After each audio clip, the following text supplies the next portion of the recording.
ज्येष्ठ समाजसेवक अण्णा हजारे यांनी अखेर आपलं उपोषण मागे घेतलंय। मुख्यमंत्र्यांच्या मध्यस्थीनंतर अण्णांनी आपलं उपोषण मागे घेण्याचा निर्णय घेतलाय।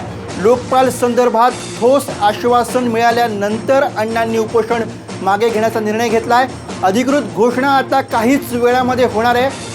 लोकपालच्या मागणीसाठी गेल्या 7 दिवसांपासून राळेगणसिद्धीत अण्णांचं उपोषण सुरू होतं। अण्णांनी उपोषण सोडावं यासाठी आज मुख्यमंत्री देवेंद्र फडणवीस स्वतः राळेगणमध्ये आले।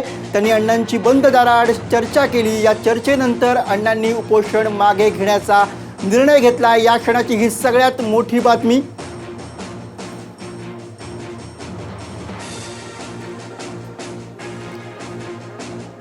थोड्याच वेळात अण्णा या संदर्भातली घोषणा आता करणार आहेत। मुख्यमंत्र्यांशी झालेल्या चर्चेनंतर अण्णांनी हा महत्त्वपूर्ण निर्णय घेतलाय आणि 7व्या दिवशी अण्णा हजारे आपलं उपोषण मागे घेणार आहेत। मुख्यमंत्र्यांनी अण्णा हजारेंची मनधरणी केली आणि त्याच्यानंतर अण्णा हजारेंनी हा निर्णय घेतला। आता थोड्याच वेळात अण्णा हजारे याबाबतची घोषणा करतील। मुख्यमंत्र्यांच्या मध्यस्थीनंतर अण्णांनी आपलं उपोषण मागे घेण्याचा निर्णय घेतलाय। लोकपाल संदर्भात ठोस आश्वासन मिळाल्यानंतर अण्णांनी उपोषण मागे घेतलंय। या संदर्भातची अधिकृत घोषणा आता अवघ्या काही वेळामध्ये होणार आहे। लोकपालच्या मागणीसाठी गेल्या 7 दिवसांपासून राळेगणसिद्धीमध्ये अण्णांचं उपोषण सुरू होतं। अण्णांनी उपोषण सोडावं यासाठी आज मुख्यमंत्री देवेंद्र फडणवीस यांनी स्वतः राळेगणसिद्धीमध्ये आले आणि त्यांनी अण्णांशी बंद दाराआड चर्चा केली आणि या चर्चेनंतर मिळालेल्या आश्वासनानंतर अण्णांनी हा निर्णय घेतल्याचं समजतंय आणि थोड्याच वेळात या संदर्भातली घोषणा होणार आहे।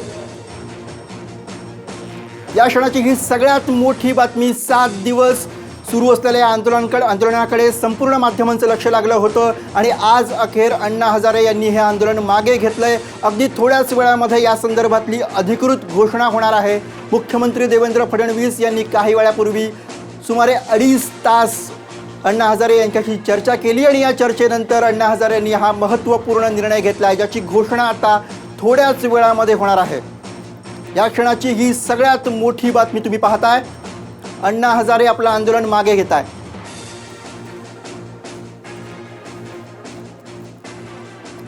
दरम्यान या बातमीवर भाष्य करण्यासाठी आपल्याबरोबर श्रीराम पवार सर आहेत, सकाळ माध्यम समूहाचे संपादक। सर, काय अपडेट मिळते?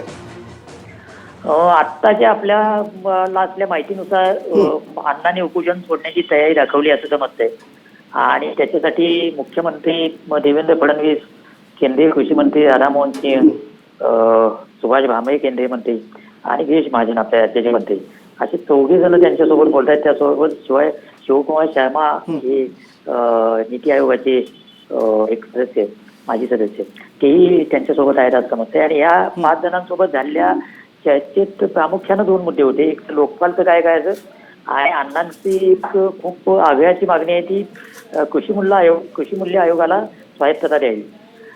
आपल्याला आतापर्यंत मिळालेल्या माहितीनुसार लोकपालच्या मसुद्याला तातडीनं मान्यता द्यावी आणि त्याच्यावरची कारवाई सुरू करावी यावर एकमत झालेलं आहे आणि कृषी मूल्य आयोगाला स्वायत्तता देण्याविषयी सहमती मंत्र्यांनी दाखवलेली आहे। अण्णांचा त्यासाठी आग्रह आहे की निवडणूक आयोगाच्या धर्तीवर तो पूर्णपणे स्वतंत्र असावा। तर त्यात नेमका निर्णय काय झाला समजलेला नाही, पण जी काही माहिती मिळते त्यानुसार अण्णांचं बहुतेक सगळं म्हणणं सरकारनं मान्य केलेलं आहे आणि त्यांचं उपोषण सुटल्याची घोषणा लवकरच होण्याची अपेक्षा आहे। सर, सुमारे 2.5 तास ही चर्चा झाली। 2.5 तास मुख्यमंत्री आणि अण्णा हजारे यांच्या दरम्यान ही चर्चा झाली। या चर्चेमध्ये नेमकं काय काय घडलं याबाबतची काय माहिती समोर येते?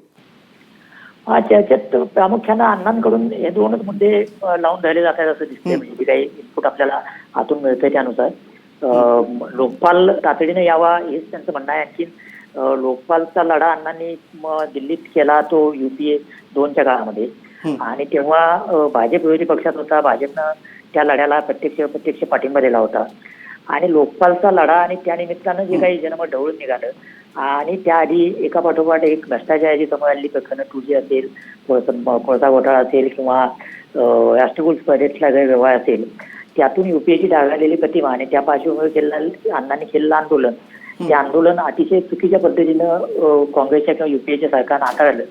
या सगळ्याचा परिपाक कुठेतरी 2014च्या सत्तांतरामध्ये होता। त्यामुळे अण्णांचं आंदोलन हा त्या सत्तांतरामधला एक घटक निश्चितपणे होता।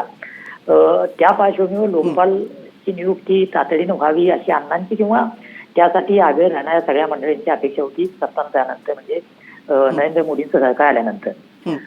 पण लोकपालच्या निवडीसाठी विरोधी पक्षनेता त्या निवड समितीचा एक सदस्य असतो आणि विरोधी पक्षनेता असण्यासाठी जितकी किमान सदस्य संख्या हवी तेवढे काँग्रेसचे सदस्य लोकसभेमध्ये नाही आहेत.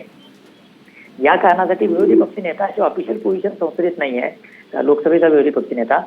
त्यामुळं या समितीची बैठकच झाली नाही आणि हे कायम देत सरकार हा मुद्दा पुढे ढकलत गेलं. दरम्यान अण्णांनी अक्षरशः डझनावारी पत्र पंतप्रधान कार्यालयाला पाठवली होती की लोकपाल नेमण्यावर आपण तातडीनं कारवाई करावी. तर त्या पत्राचीही काही खूप तातडीनं किंवा सकारात्मक दखल घेतली असं दिसत नव्हतं. त्यातून अण्णा एका पुन्हा टोकाच्या भूमिकेवर यायला लागले होते की पुन्हा एकदा उपोषण करणं आणि सगळं पणाला लावणं. अशा अण्णांचा तो काय म्हणता येईल की एक आवड नाही, एक मागणी मांडायची, त्याच्यासाठी पाठपुरावा करायचा आणि तो पाठपुराव्यानंतर यश मिळालं नाही तर मग स्वतःलाच पणाला लावायचं, अशी एक त्यांच्या सर्वसाधारण आंदोलनाची धाटणी ठरवून घेतली आहे. त्यानुसार ते याही वेळेला उपोषण करणार असं 2-3 वेळा म्हणाले. गिरीश महाजन यांनी मध्यस्थी केली, ती मध्यस्थी अनेक वेळा यशस्वी झाली. त्यानंतर काही घटकांमधून अण्णांवरही टीका सुरू झाली की अण्णा उपोषण जाहीर करतात किंवा एका टोकापर्यंत जातात आणि मागे येतात. त्या पार्श्वभूमीवर अण्णांचे उपोषण सुरू झालं होतं आणि आता 7वा दिवस. अण्णांचं वय, अण्णांची प्रकृती लक्षात घेता हे उपोषण सुटणं ही आता तातडीची आवश्यकता होती. सिद्धी असतील किंवा आसपासच्या गावात. अर्थात सर 7वा दिवस उपोषणाचा डॉक्टरांनी देखील चिंता व्यक्त केली होती. त्यामुळे अर्थातच सगळ्या देशवासियांना अण्णांच्या प्रकृतीबद्दल चिंता लागून राहिली होती आणि अशातच आता ही ब्रेकिंग बातमी येते की अण्णा हजारे आपलं उपोषण मागे घेणार आहेत. अगदी थोड्याच वेळात या संदर्भातली घोषणा केली जाणार आहे.